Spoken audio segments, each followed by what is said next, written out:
Холодный камин, одинокий диван, смешная прическа и легкий дурман. Мы были одни, ты мечтая поэт, и долго решали, играть или нет.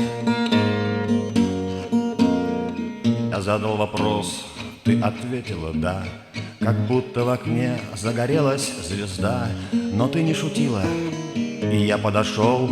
Так начался наш непростой разговор. Хмельной без вина я не жаждал речей, хотелось коснуться волос и грудей. Глупец, я твердил, что умру на груди. Так вот почему ты решила уйти. И вскоре ушла, не оставив следа. Но в сердце моем загорелась звезда.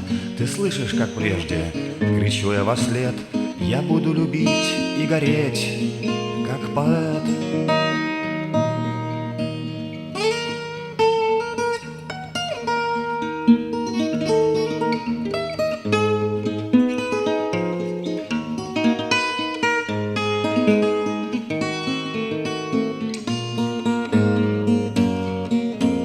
Ты вскоре ушла, не оставив следа, но в сердце моем загорелась звезда.